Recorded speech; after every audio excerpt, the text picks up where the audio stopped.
Ma'am, can we start?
Sorry for inconvenience. शायद कुछ network issue के कारण गार्गी मैम को थोड़ा टाइम लग रहा है। सो आप प्लीज हमारे इस सेशन से जुड़े रहिए।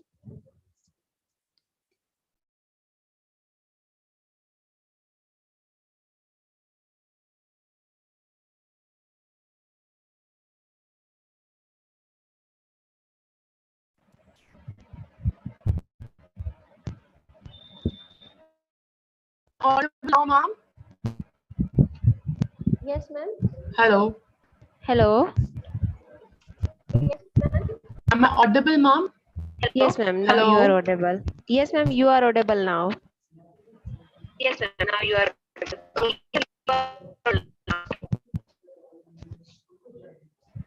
So can we, shall we start, ma'am?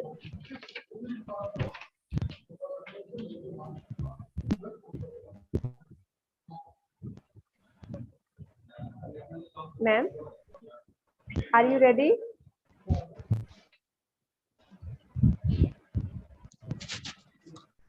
Ma'am, are you ready? Yes. Shall we start?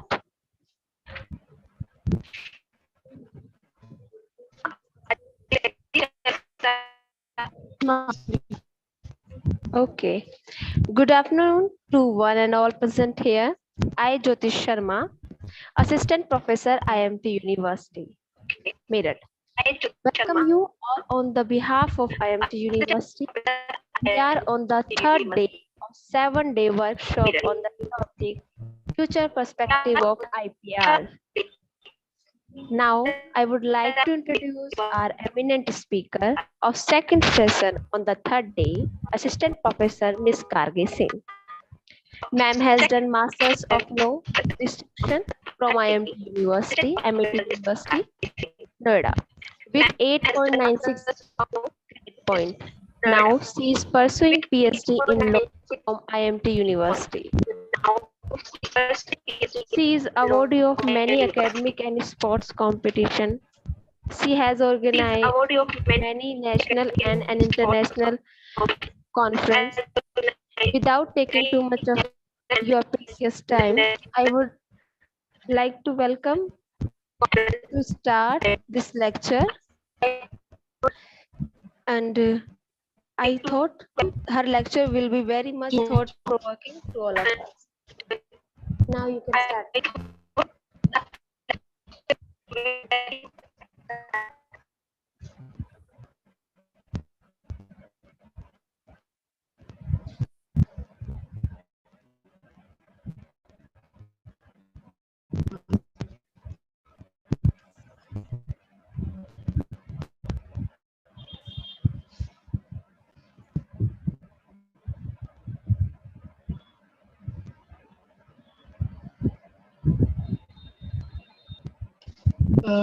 Ma'am, you're not audible.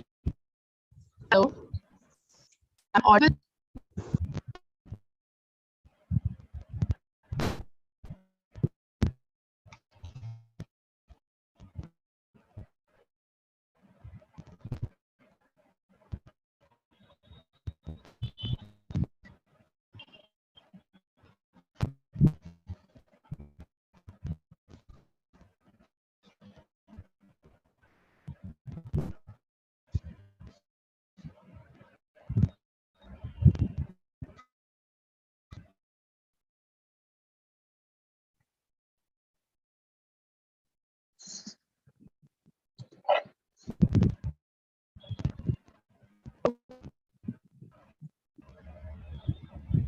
Hello. Hello. Yes, ma'am. Audible now, ma'am? Audible now, ma'am? Yes, ma'am. Actually, your voice was not audible, so I had to like join it from my phone. Hello. Okay. Now it's good, ma'am. Your Okay, voice and your video both are good now. okay, ma'am. Great. Okay. Ma'am, do you want to share any slide? No, ma'am, I didn't have time to make that. I'll just be speaking. Don't worry. Okay, ma'am. Okay. Welcome, ma'am. Okay, may I start, ma'am? Yes, ma'am. Yes, of course. Okay, hello everyone, and thank you so much for giving me such a great opportunity. Today I'll be speaking this conference is about IPR. I'm taking a different view on it. Like we have a particular branch in IPR known as traditional knowledge. So there's a group of people that the United Nations have identified as indigenous people. So these indigenous people are actually those people who have been natives of a particular place and state from a very long time, with the time that is almost memorable. So I'll be talking about the traditional practices and the traditional knowledge that they have been giving to their future generations, and how till date we have been misusing them, or are they actually being able to use those traditional knowledge as a part of IPR or not. So starting with it, I would state that the cultural and the intellectual heritage of indigenous people comprises the traditional practices, knowledges, and ways of life that are unique to that particular set of people. Now, the guardians of indigenous people, cultural and intellectual property are determined by the customs, the laws, and the practices that that particular community has been following for a very long period of time as an individual, as a clan, or as a people as a whole, whatever it had been. Now, these particular heritage of indigenous people, which I understood as they include, they mainly have certain specific languages, they have specific arts, they have specific music, dance, song, different ceremonies, which are somewhere or the other beneficial for our environment, for our own healthy being.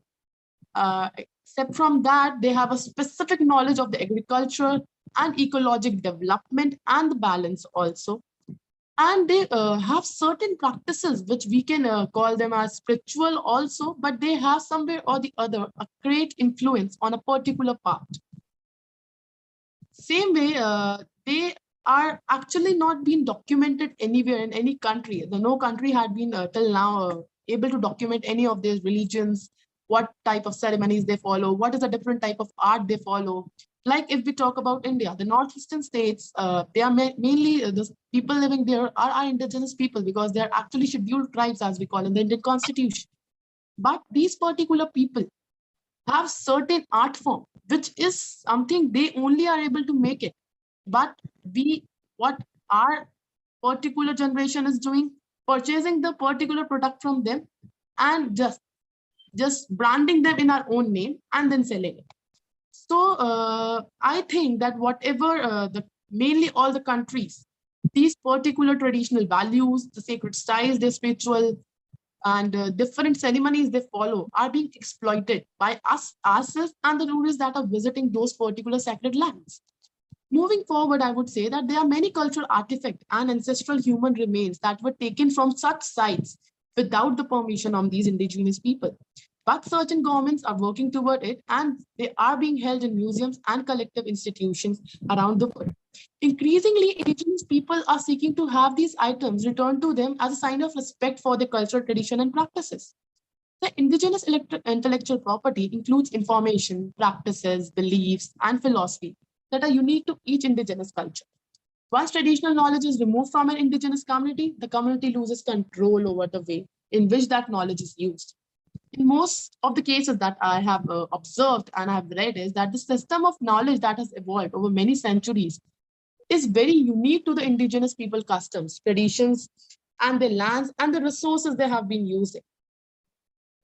Indigenous people also have this right to like protect the intellectual property, because they again somewhere or the other are a part of the whole human community that is living on the earth.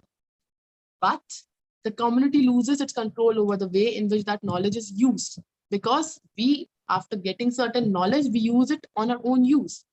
Nowadays, we are actually trying to whatever agriculture and different herbs they used to use to treat by using as medicines and all, those particular herbs and all are used by the other people in other way, or the particular companies are producing them their own products, which we are nowadays also calling as a biopiracy. Similarly, I would say that indigenous peoples are seeking to protect their traditional knowledge and practices from this commercial exploitation. As we know, science and technology advance while natural resources dwindle. There's increased interest in appropriate indigenous knowledge for scientific and commercial purposes. Some research and pharmaceutical companies are patenting or claiming the ownership of traditional medicine plants, even though indigenous people have used such plants for generations. In many cases, these companies do not recognize the indigenous people's traditional ownership of such knowledge and deprive indigenous people of their fair share in the economic, medical, or social benefits that occur from the use of their traditional knowledge or practices. In recent years, indigenous people have expressed their concerns about these issues in a number of international declarations. I want to name certain declarations. One was that came in 1988 was the Manika Declaration on the World Declaration for Cultural Development. The other that came in 1992 was the Karioka Declaration. In 1993, that came was a Mathatua Declaration. And in 1995, we had a Beijing Declaration on indigenous women, specifically to the women of them. And there were certain statements and how we can coordinate among different indigenous tribes living all over the world. Certain talks and certain issues around them were also raised, in which the IPRs were also discussed. It was in one of the, in 1994, there was this Amazon Basin Treaty. And in 1995, there was the South Pacific Regional Consultation on Indigenous People Knowledge and IPR. So we like you might all have been listening to different speakers since past 2 days, I would say. So we know what IPRs are. They are some way to give a legal protection to the persons who create their own endeavors. And usually it gives an exclusive right to the whosoever is creating something new or giving a new discovery for a certain particular period of time. We also know, you might have also known and heard from the different speakers that the IPRs mainly quits patent, copyrights, trademarks, and different trade secrets. So IPR has been codified at international level, but indigenous intellectual property